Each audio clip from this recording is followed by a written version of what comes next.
Bonjour, bienvenue sur le plateau de Chalon TV pour une nouvelle émission sous les projecteurs de Chalon TV, une émission toujours bien sûr thématique. Et sous les projecteurs, nous aurons un jeune homme, voilà, qui s'appelle Gabriel. Bonjour Gabriel. Bonjour. Alors tu peux un peu, donc on va faire un peu ton portrait, hein. Donc tu as quel âge Gabriel? J'ai 19 ans. Oui. Et voilà, j'habite aux alentours de Chagny. D'accord. Alors tu es 19 ans, donc tu es étudiant, lycéen, tu sais quoi ton parcours scolaire? Ben là, j'ai fini le bac l'année dernière, j'ai eu un bac littéraire. Et à la suite de ça, je suis allé à la mission locale. Oui. La mission locale où je fais un dispositif qui s'appelle la garantie jeune. D'accord. Donc on en parlera après, on va revenir un peu sur le parcours scolaire. Est-ce que l'école et toi, c'était le bonheur? Est-ce que le bonheur est dans l'école pour toi? Non. Non, enfin, l'école, ça ne me plaisait pas beaucoup. Ouais. Mais depuis très tôt, en fait, j'ai trouvé que c'était... En fait, ça ne me correspondait pas à la manière d'apprendre les choses, de les intégrer, pourquoi est-ce qu'on les fait, etc. Et est-ce qu'il y a des choses particulières qui ne te plaisaient pas dans l'école? Alors tu me dis depuis toujours, c'est-à-dire depuis le CP jusqu'au collège, lycée, ça ne te plaisait pas? Oui. Soit ça a été parce qu'il y a eu une mauvaise relation avec les autres. Les autres, c'est les enseignants? Non, les autres élèves. Ouais. Des tensions entre moi et les autres élèves. Et pourquoi il y avait des tensions? Parce que bon... je pense pour une différence. Ouais. La plupart du temps. Et c'est quoi? Tu peux nous parler de cette différence, si tu veux? J'ai un mode de vie qui connaissait pas, je pense, et aussi des centres d'intérêt différents. Ouais. Et du coup, ça a pu créer des climats un peu... Ouais. Alors, est-ce que tu peux nous dire un peu, parce qu'on reste un peu mystérieux, okay. Là, ce mode de vie, c'est quoi? Voilà, chacun a le mode de vie qui lui convient. Ouais. Hein, donc, voilà, après, c'est vrai que quand il est un peu particulier, les jeunes, notamment, n'acceptent pas forcément toujours très bien la différence. Ouais. Donc, est-ce que tu peux nous dire c'était quoi ce mode de vie? Ce qui différait, en tout cas, c'était par exemple que je ne m'habillais pas en marque. Ouais. Où j'avais les cheveux longs, ouais. Toujours les cheveux longs. Et c'était une époque où on n'avait pas les cheveux longs. Ou en tout cas, les autres à côté n'avaient pas les cheveux longs. Ne comprenaient pas pourquoi j'avais les cheveux longs. Et je mangeais bio, eux ils mangeaient pas bio, des trucs comme ça. Donc tu mangeais pas à la cantine alors? Si, je mangeais quand même à la cantine, mais je prenais ça un peu comme ça. Ouais. Donc l'école et avec les enseignants? Et avec les enseignants, il y a eu aussi des choses. Ce qui me dérangeait, c'était l'autorité déjà. Une autorité qui ne pouvait pas du tout être contestée. Ou même sans la contester, juste demander pourquoi, comment, est-ce qu'on ne pourrait pas faire autrement. Tout ça, ce n'était pas possible et c'est quelque chose que j'apprenais chez moi. Chez moi, on m'apprenait à aller toujours plus loin dans la réflexion. Et voilà, s'il y a un problème, on en parle et tout. Et à l'école, ça ne se faisait pas. Donc il y avait un décalage comme ça et ça n'a pas été toujours facile. Alors quand tu dis chez moi, c'est quoi ce chez toi? Que fait ton père, ta mère, tes frères et tes sœurs? Moi je ne sais pas comment c'est chez toi? Chez moi j'ai deux frères qui sont plus petits que moi, qui sont jumeaux. J'ai un père qui laboure dans les vignes avec les chevaux. Depuis tout le temps il fait ça? Non, il a passé par beaucoup de choses. Avant il tenait un cellier, le cellier de l'abbaye à Cluny. Ouais. Et puis, il a fait d'autres métiers. Oui, il a essayé pas mal de choses. Ouais. Et là, il est laboureur de vigne. Voilà, laboureur en prestation de service. D'accord. Donc, ça veut dire qu'il a des choix à lui? Oui. Et que c'est les vignerons qui l'appellent pour labourer dans les parcelles. Voilà. Ma mère est psychologue, psychothérapeute en thérapie brève. En thérapie brève? Ouais. C'est-à-dire? C'est la méthode Palo Alto. C'est-à-dire? C'est-à-dire une méthode qui est faite, je dirais, pour régler un problème qu'on a sur le moment, une situation dans laquelle on est coincé, on ne sait pas trop comment... Oui, donc l'idée, c'est de faire une thérapie très courte dans le temps, et ce n'est pas 15 ans sur le divan de psychanalyse, c'est ça? Hein? C'est pas pour régler, je pense, un dépressif chronique, c'est pas pour lui, je pense. Ouais. C'est plutôt quelqu'un qui a un problème au boulot ou un problème à l'école, harcèlement. Donc, tu as un monde familial qui est un peu différent, on a compris. Hein. Donc, toi, tu te retrouves à l'école dans un monde qui est très structuré, où les enseignants ont toujours raison, où il y a un règlement, etc. Donc, l'école, c'est pas ton truc. Bon, quand même, tu vas au bac que tu as eu. Et donc, tu étais au lycée Hilaire de Chardonnay. Hein, et tu as quand même fait une option un peu particulière qui était le théâtre, c'est ça? Voilà, parce que je suis arrivé à Châlons à partir de la 3e au collège Jean Villard. Et là, ma prof de français dirigeait l'option théâtre de Jean Villard. Et elle m'a dit, écoute, toi, il faut que tu fasses du théâtre au lycée parce que c'est quelque chose qui peut te faire avoir le bac. L'air de dire... oui, le reste, c'est pas bon, donc... voilà, prends un truc qui pourrait t'intéresser. Et donc, j'ai fait ça à Hilaire de Chardonnay. Et oui, c'est un des cours qui me plaisait le plus. Et pourquoi ça te plaisait le plus? Parce qu'il y avait une liberté, parce que tu prenais des personnages. Explique-moi un peu. Parce que déjà, c'était un cours où justement, il y avait de l'échange avec le professeur et chacun avait le même poids. Par exemple, dans la mise en scène, où on avait notre mot à dire en fait sur le travail qu'on faisait. Et on faisait aussi un travail qu'on construisait ensemble.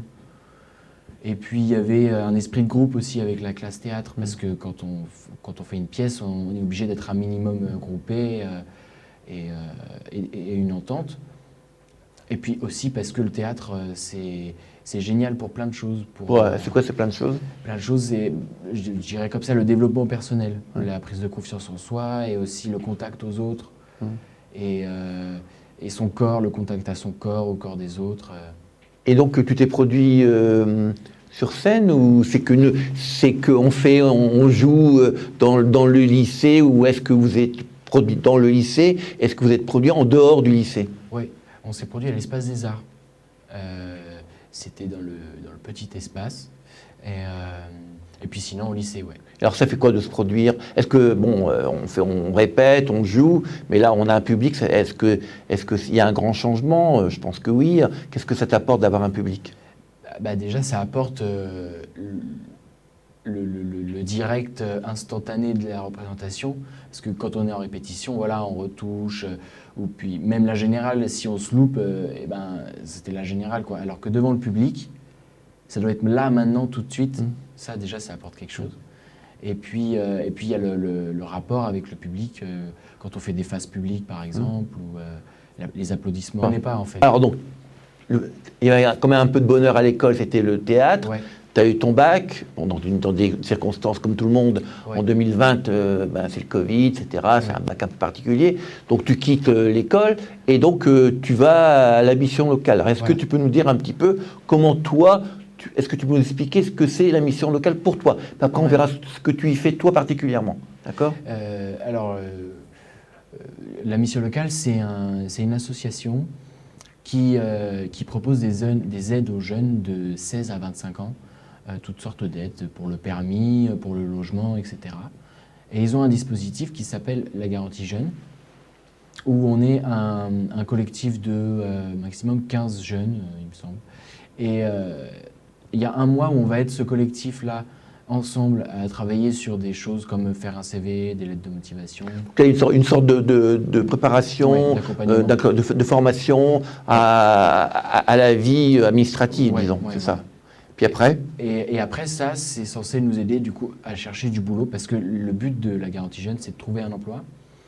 Et donc pour ça, on a aussi la possibilité de faire des stages là où on veut, pour découvrir des choses et trouver une voie. Alors toi, tu es à cette mission locale depuis le mois de septembre, je pense.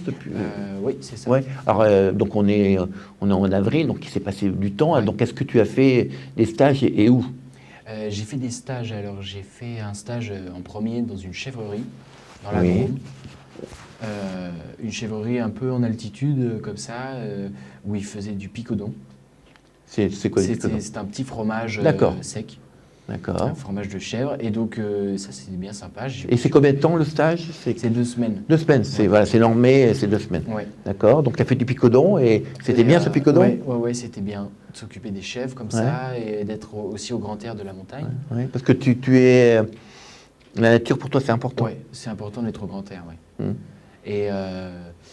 Et puis, voilà, après, le métier d'agriculteur, ça reste quand même quelque chose de difficile, de très prenant aussi. Donc, et difficile au niveau financier, parce qu'on sait que les agriculteurs, leur salaire moyen, c'est 500 ou 600 euros pour un nombre d'heures qui est incalculable. Pas de vacances, évidemment. Comme disait mon maître de stage, on compte pas. On compte pas, voilà.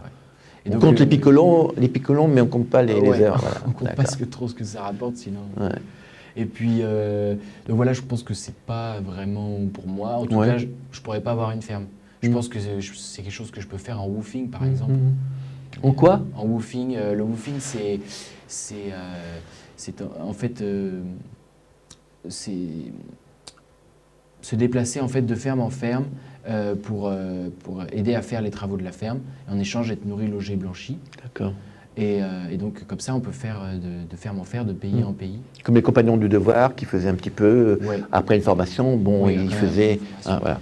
Donc c'est pas pour toi, donc tu as fait d'autres stages? Après, je suis allé voir une communicante animale à Dijon. Ouais. Une communicante animale, c'est une personne, en tout cas chez qui j'étais, qui parle aux animaux par voie télépathique, en fait. C'est une thérapie, c'est une thérapeute, ou elle parle comme ça pour le plaisir de parler, ou c'est un métier pour essayer d'améliorer le comportement des animaux? En fait, c'est pas pour améliorer le comportement des animaux, c'est plutôt améliorer le comportement des maîtres. Ah ouais. S'il y a un comportement amélioré, c'est plutôt celui des maîtres, en fait. Alors que, donc, explique-moi un peu. Alors, du coup, on communique avec l'animal avec une photo. Et grâce à cette photo, avec de la méditation, on arrive à se connecter.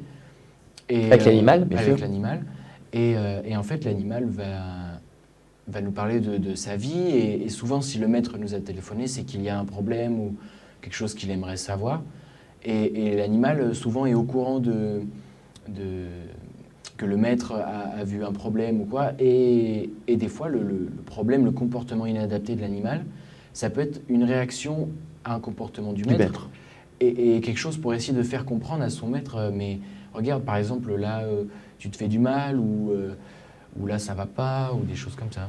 Alors, ça t'a plu, ça? Ouais, c'était vraiment magnifique. Et t'as envie de faire ça? Ça peut être quelque chose vers lequel je vais retourner. Donc, c'est déjà une première piste. Ouais. Ensuite, d'autres stages? Après, j'aimerais bien venir ici à Chalon TV. Faire un petit peu de médias, de communiquer. Parce que c'est quelque chose qui ne rentre pas dans ce que j'ai autour de moi, en fait, que je n'ai pas vraiment touché. D'accord. Donc 2 stages, c'est ça, hein? 2 stages, peut-être un 3e à Chalon TV rapidement. Aussi, tu es quelqu'un qui aime la nature et tu es en train de construire un habitat. Tu peux nous parler un peu de cet habitat que tu es en train de construire tout seul, ou avec ton père, ou avec ta famille, ou avec tes frères, ou c'est tout seul?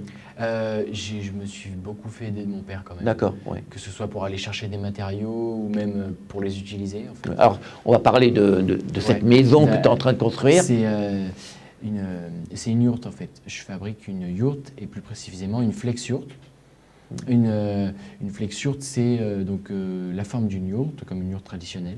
Mais simplement, l'isolant est à l'intérieur et séparé de l'isolant de la bâche en fait. Donc il n'y a pas de moisissure. D'accord. Et donc après, alors donc t'en es où dans cette construction? On va pouvoir aller passer la nuit dans ta yourte ou pas encore? Pour l'instant non, parce qu'il manque le sol. Oui. Un plancher que je suis en train de faire en plusieurs morceaux. En bois? Ouais, en bois. Et avec un coffrage d'isolant. Et puis je fais des petits morceaux pour que ça ce soit démontable et déplaçable. D'accord. Et donc cette yourte, tu comptes y vivre ou c'est juste pour le... Oui, je compte y vivre au moins 1 an, je pense. Ah ouais. Et pourquoi pas bouger après avec. Ouais. Aller de lieu en lieu avec ta yourte. Donc elle est transportable facilement, cette yourte. Et c'est une yourte pour combien de personnes? C'est une yourte... Il y a 20 mètres carrés, je pense que pour une personne, c'est 20 mètres carrés, c'est bien. Ouais.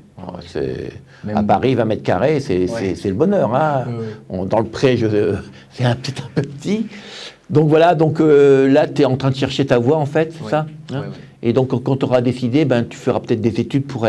Parce que bon, je pense que ta psychothérapeute animalière, elle a fait des études. Elle a fait une formation, mais... De psychologie? Non, en fait, c'est pas de la psychologie. Ouais. C'est de la médiumnité, en fait. D'accord. Donc, elle a été formée par une dame qui était déjà communicante animale. D'accord. Donc, formation sur le terrain. Il n'y a pas d'école pour ça. Il n'y a pas vraiment d'école. D'accord. Et toi, tu as envie pour faire le métier que tu as envie de faire, on ne sait pas lequel pour l'instant, bon, même si tu as une petite envie par rapport aux animaux, le fait que ton père soit laboureur, c'est que vous avez combien de... On a 4 chevaux, c'est les percherons. Ouais.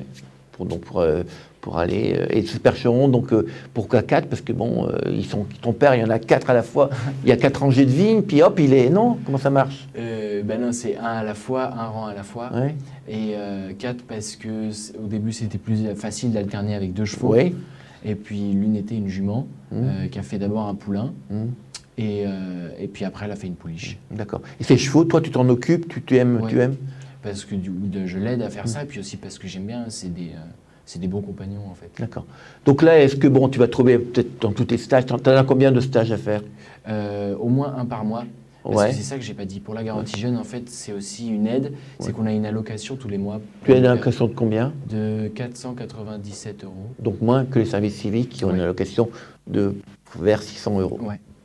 Donc, et ça permet de quoi avec 400? Et ça permet de se lancer petit à petit, et au moins de payer son essence pour se déplacer à faire des stages.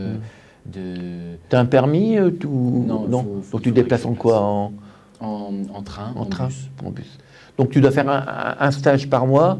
Donc là, septembre, octobre, novembre, décembre, janvier, février, mars, avril, ça fait quand même beaucoup de mois. Tu n'as fait que 2 stages à cause du Covid, c'est ça? À cause du confinement? Il y avait le confinement et puis aussi il y a eu un mois de collectif. D'accord, le mois de collectif au début pour vous préparer au projet. Ok, donc quand tu auras trouvé ta voie, quelle que soit cette voie, est-ce que tu es prêt à reprendre des études pour pouvoir avoir, parce que tu sais qu'on est dans une société où si tu n'as pas fait d'études, bon, tu as un bac, c'est déjà bien, mais bon, plus on a d'études, plus un psychologue qui n'a pas fait d'école, il passe souvent pour un farfelu. Donc est-ce que tu es prêt, toi, à retrouver le banc de l'école, mais de la grande école, puisque ça sort? Ouais, tu es prêt? Oui, parce que en fait, je ne suis pas allé à la fac simplement parce que je ne savais pas ce que je voulais faire. D'accord. Et je me suis dit, je ne vais pas encore une fois aller à l'école alors que je ne sais pas pourquoi. Et donc je pense que si je sais pourquoi, totalement. Tu es prêt? Oui, je suis prêt à apprendre des choses et tout ça. Ok, voilà, un parcours de vie un petit peu atypique, vous l'avez compris, avec un jeune qui sait un peu ce qu'il veut, qui a un milieu familial qui lui a donné des valeurs qui ne sont pas forcément des valeurs que tout le monde a, mais peut-être des valeurs humaines et écologiques quelque part. Voilà, donc un parcours, et on a parlé un peu de la mission locale. On fera une émission avec la mission locale, avec les gens pour qu'ils nous expliquent un petit peu les autres situations, parce que toi, tu es dans un parcours particulier, mais bon, il y a d'autres parcours, d'autres jeunes qui ne font pas ce que tu fais et qui sont aidés par la mission locale. Donc, écoute, Gabriel, moi, je te souhaite bonne chance. Je pense qu'on va t'accueillir dans notre média pour que tu vois un petit peu ce que c'est, et puis peut-être que tu auras l'état. Alors c'est un peu comme le théâtre. La seule différence, c'est qu'on essaye de dire des choses qui sont vraies. On essaye, parce que des fois, après, l'invité peut nous raconter ce qu'il veut, mais on essaie quand même d'être objectif et d'être aussi à l'écoute de l'autre, comme on a été, j'espère, par rapport à toi. Merci. Donc merci à vous. Voilà, une émission un peu particulière. À bientôt sur notre plateau de Chevalon TV pour une nouvelle émission. Au revoir, Gabriel. Merci.